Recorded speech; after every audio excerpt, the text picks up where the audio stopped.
Assalamualaikum warahmatullahi wabarakatuh. Selamat pagi, selamat siang, selamat sore, dan selamat malam Bu Sima ucapkan untuk kalian semua anak-anak Bu Sima yang ada di rumah yang sekarang sedang melaksanakan kegiatan belajar dari rumah. Alhamdulillah ketemu lagi bersama Bu Sima, masih di KBS Channel Sima. Nah, untuk video kali ini kita masuk ke video pembelajaran, masih pembelajaran IPA bersama Bu Sima. Untuk video kali ini kita masuk di materi kelas 7. Nah, kemarin kita sudah membahas nih di video sebelumnya tentang pengukuran. Kita bahas mengenai apa itu pengukuran, terus satuan baku, satuan tidak baku. Kita juga bahas sudah mengenai besaran, ada besaran pokok dan besaran turunan. Dan video pembelajaran kali ini sekarang kita akan bahas mengenai bagaimana cara kita menggunakan alat ukur dari beberapa besaran pokok. Yuk kita simak pembelajarannya. Check it out. Oke, baik, kita mulai saja untuk materi kita pada hari ini, yaitu materi tentang bagaimana cara kita menggunakan alat ukur dari beberapa besaran pokok. Nah, untuk besaran pokok yang kita ukur di sini adalah berupa besaran pokok panjang, massa, dan juga waktu. Nah, sebelumnya, sebenarnya apa sih tujuan pembelajaran kita pada hari ini?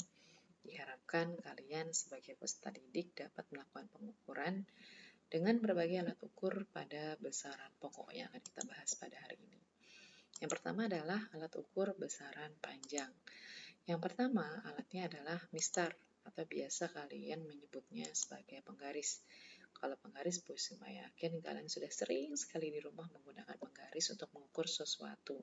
Panjang benda, panjang apapun yang ada di rumah yang masih tidak terlalu panjang, pasti kalian menggunakan penggaris. Atau juga menggunakan meteran biasanya kalau misalkan bendanya itu lumayan panjang.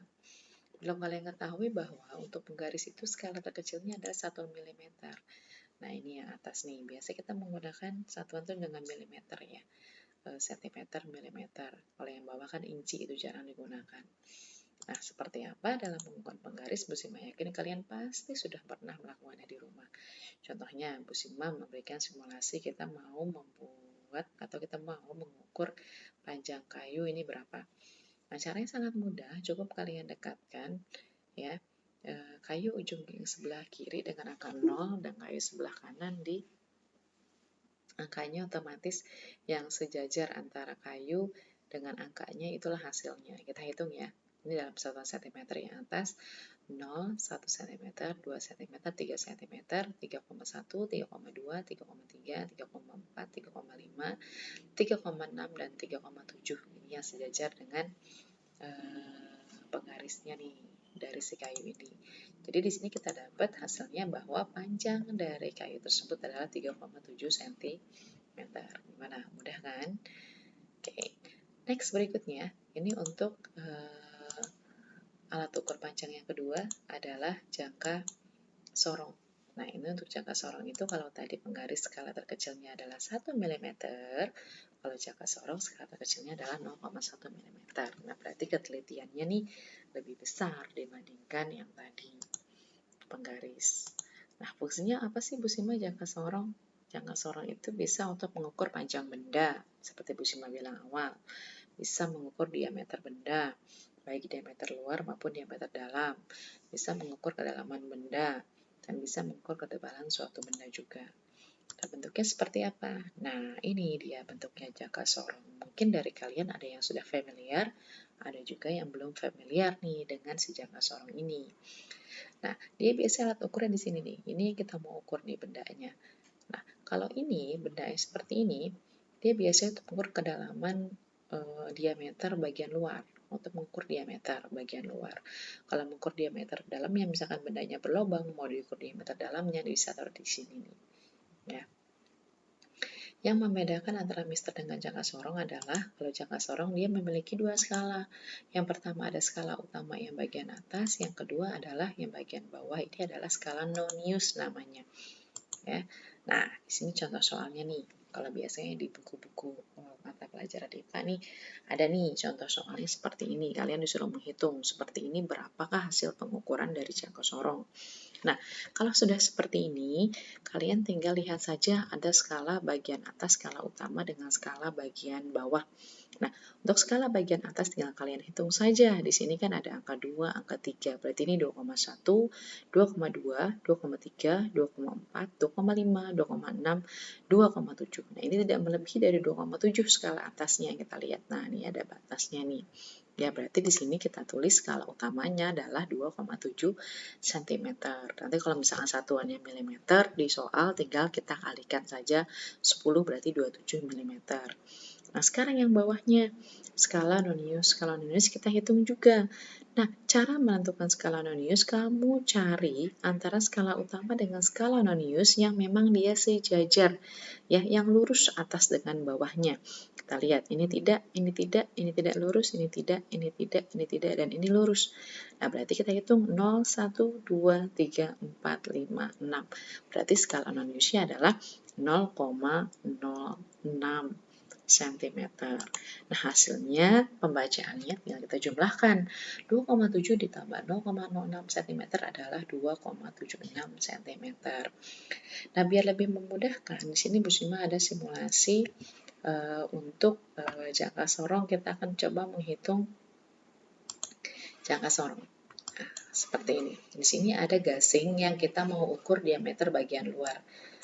Ya, kita lihat kira-kira berapakah hasil dari pengukuran jangka sorong ini?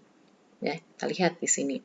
Di sini bagian atasnya adalah skala utama. Skala utama itu yang bagian atas. Kita hitung di sini 2. 2,5, di sini 2,5, 2,6, 2,7, 2,8, 2,9. Ya, karena satuannya milimeter berarti ini 29 mm. Nanti tinggal kita jumlahkan nanti 29 mm. Nah, sekarang kita cari mana bagian yang sejajar antara atas dengan bawah. Noniusnya ya, ini tidak, ini tidak, ini tidak, ini tidak, ini tidak, ini tidak, ini tidak. Nah, berarti 0, 1, 2, 3, 4, 5, 6, 7. Berarti 0,7. Tadi yang atasnya berapa? 29. Kita tambahkan dengan 0,7. Hasilnya 29,7. Kita lihat apakah hasilnya benar. Ya, benar sekali. Congratulations, benar. Sekarang kita mau coba lagi nih, yang kedua, simulasi yang kedua. Dia lebih kecil sepertinya. Ya, sudah. Mantap katanya. Oke, kita hitung skala utamanya. Di sini atas 1, 1, 1,5, 1,6, 1,7, 1,8. Ya, 1,8. Berarti 18. Ya, karena yang 1 mm 18. Kita lihat di bawahnya. Di bawahnya sejajar yang mana? 0, 1, 2, dan seterusnya adalah 0. Berarti tinggal kita tambahkan 0 saja. 18 ditambah 0. Hasilnya 18. Kita coba masukkan di sini ya.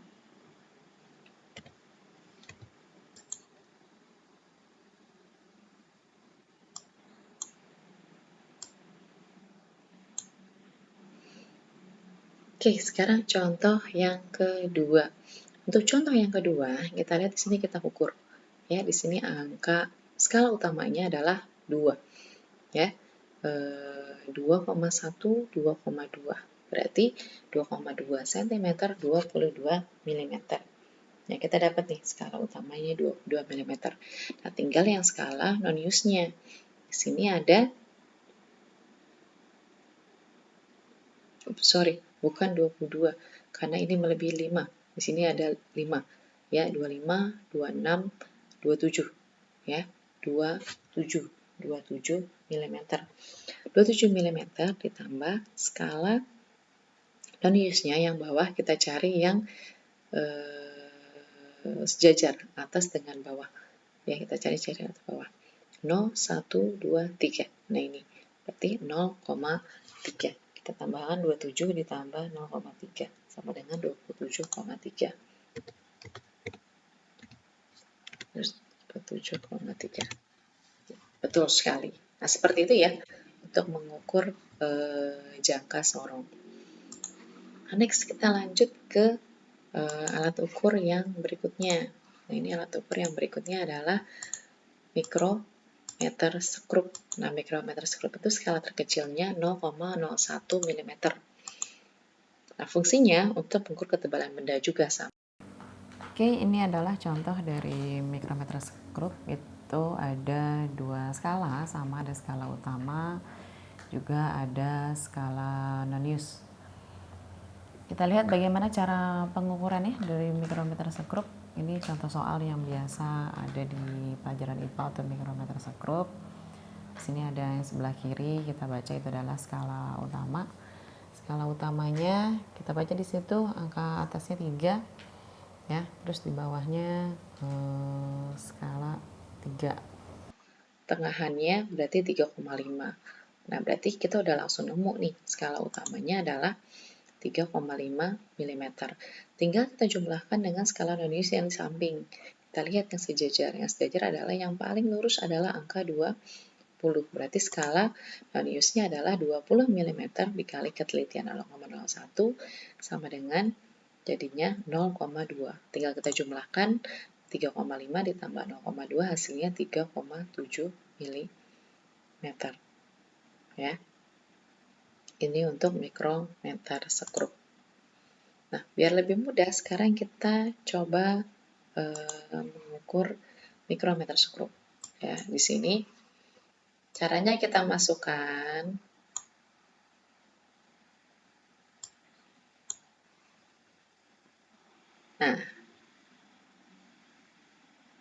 oke, sekarang kita mencoba mengukur diameter gasingnya ya.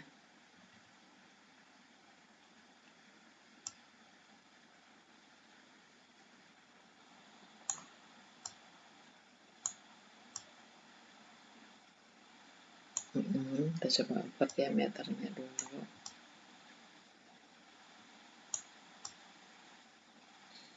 Nah, udah pas kalau kayak gini. Kita lihat skala utamanya atas, ini ada angka 15, 16, 17, 17 setengah. Ya, 17 setengah nih. Tuh, 17 setengah. Ini kan 15 tambah 17 setengah ditambah skala non-use-nya. Nah, ini skala non-use-nya kita cari yang sejajar antara skala utama dan skala non-use ini ya. 25, 26, 27 ditambah 0,27. Hasilnya 17,77. Nah, itu untuk mengukur mikrometer skrup. Kita coba lagi. Boleh, kita coba lagi. Kamu sudah trut, berarti sudah pas nih. Skala utamanya adalah 10, 11, 12. Ya, kalian tulis skala utamanya adalah 12. 12 di sini berapa? Ditambah berapa? Di sini skala non-use-nya 20, 21. Berarti 0,21. Hasilnya 12,21. Kita lihat apakah hasilnya benar. Ya, betul sekali. Nah, itu adalah cara mengukur mikrometer skrup. Nah, sekarang next yang berikutnya adalah untuk alat ukur massa. Nah, ini. Untuk alat ukur massa, kita menggunakan neraca Ahos. Ya, ini contohnya neraca Ahos. Nah, contohnya biar kita lebih mudah langsung untuk neraca 3 lengan. Contoh soal neraca 3 lengan.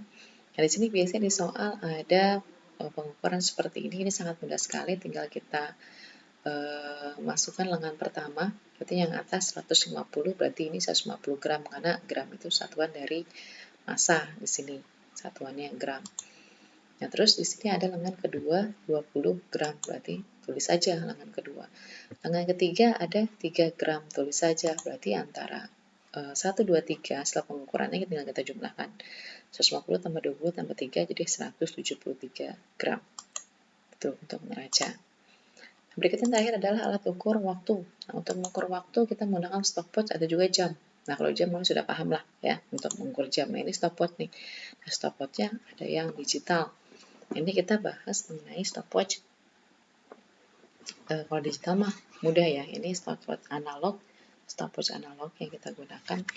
Nah, di sini ada lingkaran kecil, yang kecil nih itu menunjukkan menit. Ada lagi lingkaran besar yang menunjukkan second. Ini lebih gede nih. Saya karena kelit pembacaan seperti ini, kita lihat yang ukuran kecilnya. Ukuran kecilnya itu dia lingkaran kecilnya ada di sini berapa nih? Di sini